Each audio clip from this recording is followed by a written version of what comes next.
Hey. All right. So we are going to get into the Packers' final offensive play of the game. This is going to be a 4th and 10 from, I don't know, wherever they are, the 16, 17, something like that. And this is going to, they're down 15-9. Got to have it. About 40 seconds left. So we're just going to get into exactly what was going on. And we'll run it to kind of set our base a little bit. So the ball is going to be thrown somewhere over there. So we'll run this play and then we'll kind of talk about it and say, all right, what happened here? There he goes. Blum, blum, blum, blum, blum. There's no one over there. Oh man, what a bad throw. Probably people said. I honestly don't remember. All right. So what are we looking at? We are going to not look at what's happening over here because for right now it's irrelevant. We don't really care that much.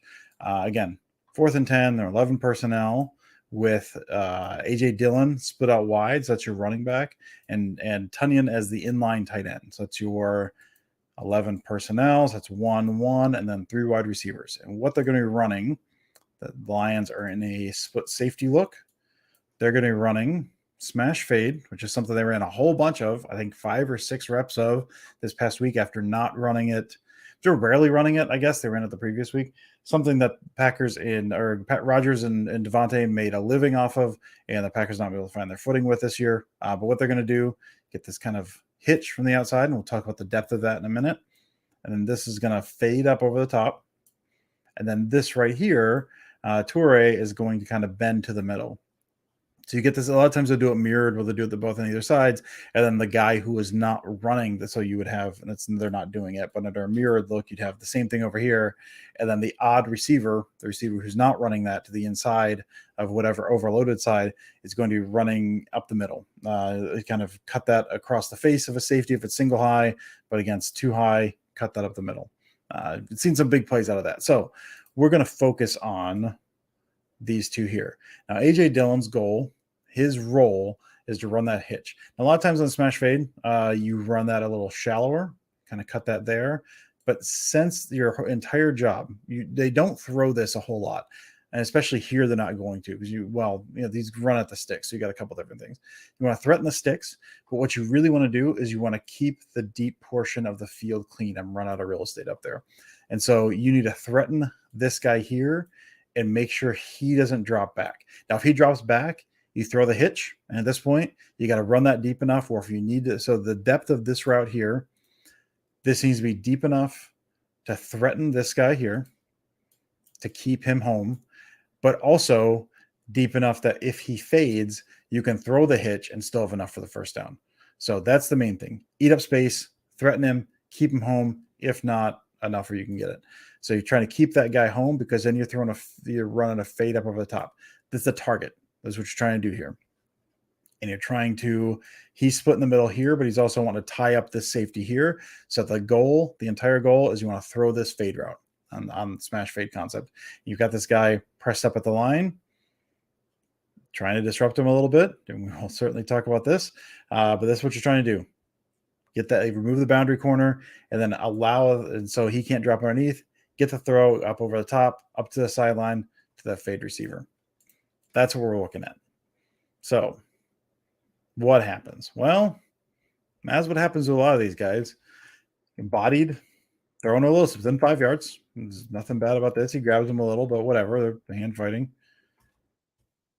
He's still getting bodied. Now, this is not a referendum on the refereeing by any stretch of the imagination, because Watkins has not been able to get off it. This is still 2 guys kind of fighting off each other.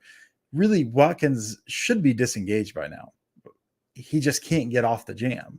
And that's no fault of the referee's not calling this. This is Watkins is not getting off the jam. So he's fighting through it, man, because he's got to get up there. Rodgers has thrown it. The ball is out at this point.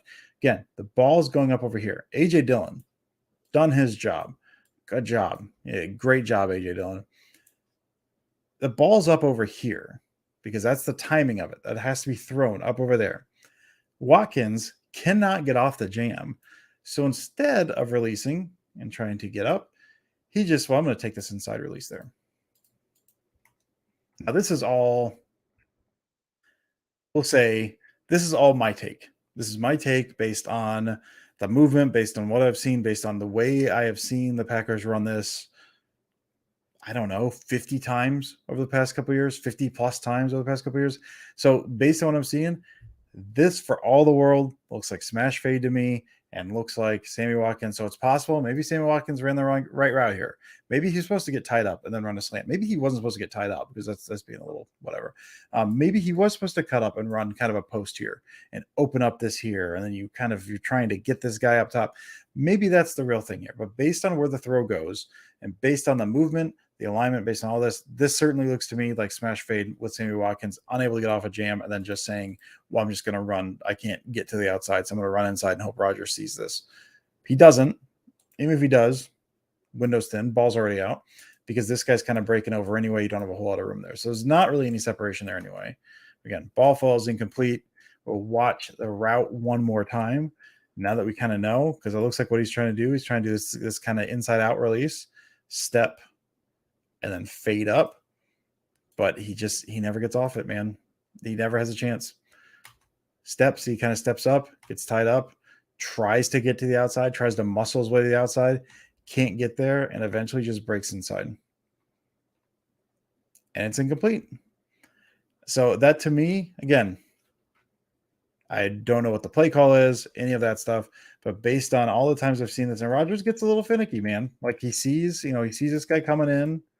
He sees the looper here. So he gets a little happy feet in the pocket. He kind of collapses a little. Looks like he's getting ready to break. His eyes drop, but he ends up resetting and throws where the ball should go.